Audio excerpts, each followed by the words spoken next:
नमस्कार दोस्तों, भारत की संस्कृति में नदियों को जीवनदायिनी माना जाता है। अन्न जल देने वाली इन नदियों को स्त्री तत्व, मां सम्मान, पवित्र और पूजनीय माना जाता है। इसीलिए पौराणिक कथाओं और हिंदू धर्म में नदियों का विशेष स्थान है। लेकिन वर्तमान समय में हमारी नदियों का क्या हाल है वो हम सब भली भांति जानते हैं, और इनकी ऐसी दशा में भी हमारा ही हाथ है, ये भी हम सब अच्छे से जानते हैं।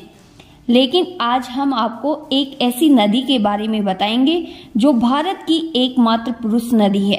जी हाँ, आपने बिल्कुल सत्य सुना है। दरअसल भारत में जितनी भी नदियां हैं उन्हें देवी का रूप माना जाता है। वहीं एक ऐसी नदी भी है जो पुरुष नदी है। ये भारत की इकलौती और प्राचीन पुरुष नदी है। असल में हम जिस नदी की बात कर रहे हैं वह ब्रह्मपुत्र नदी है, जिसे हमारे वेद भी पुल्लिंग नदी मानते हैं। इसका यानी ब्रह्मपुत्र नदी का उद्गम हिमालय के उत्तर में तिब्बत पूरन जिले में स्थित मानसरोवर झील के पास चेमायुंगडंग हिमनद से होता है।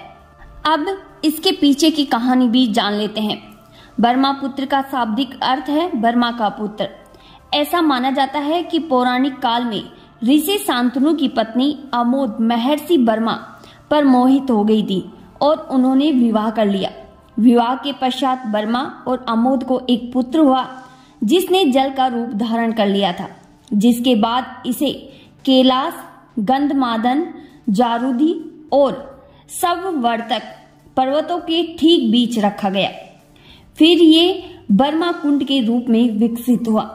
इसके बाद भगवान परशुराम ने अपनी ही मां की हत्या का पाप धोने के लिए इस कुंड की यात्रा की। तब भगवान परशुराम ने पहाड़ को काटकर पानी निकाला था, जिसके बाद ये नद ब्रह्मा का पुत्र यानी ब्रह्मपुत्र कहलाया। कहा जाता है कि यहीं भगवान परशुराम से अपनी कुल्हाड़ी छूट गई थी, जिस पर खून लगा था और खून पानी के साथ बह गया, जिससे नदी का रंग भी लाल हो गया था। इसीलिए असमिया में इस नदी को बुहरा लोहित कहते हैं। बता दें, तिब्बत से बहती हुई नदी अरुणाचल प्रदेश राज्य से सियोंग नदी के रूप में भारत में प्रवेश करती है, जिसके बाद इसे डीह और असम में इसे ब्रह्मपुत्र के नाम से जाना जाता है और बांग्लादेश में इसे जमुना कहा जाता है। वहीं जब पद्मा के साथ संगम होने के बाद उनकी संयुक्त धारा को मेघना कहा जाता है और अंत में ये बंगाल की खाड़ी में जाकर गिर जाती है। अगर इसकी कुल लंबाई की बात की जाए तो 2900 किलोमीटर यानी 1800 मील है। ये लंबाई 3 देशों में बटी है। भारत में 918 किलोमीटर, बांग्लादेश में 363 किलोमीटर और तिब्बत में 1625 किलोमीटर है। नदी की अधिकतम गहराई की बात करें तो ये 120 मीटर है।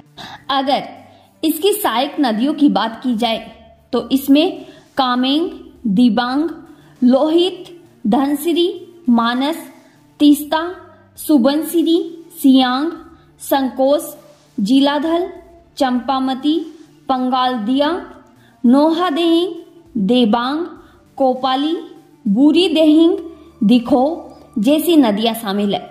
बता दें कि ब्रह्मपुत्र पर ही ताजे पानी का विश्व का सबसे बड़ा नदी द्वीप यानी माजुली द्वीप बना है। ये दुनिया की 9वीं सबसे चौड़ी नदी है।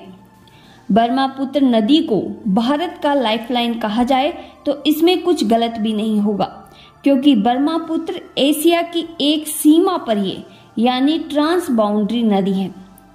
ब्रह्मपुत्र नदी को लेकर एक मान्यता ये भी है कि पुष्कर में मौजूद ब्रह्मा मंदिर के दर्शन के बाद अगर इस नदी में स्नान किया जाए तो ब्रह्म दोष नहीं लगता है और शारीरिक कष्टों से भी व्यक्ति को मुक्ति मिलती है।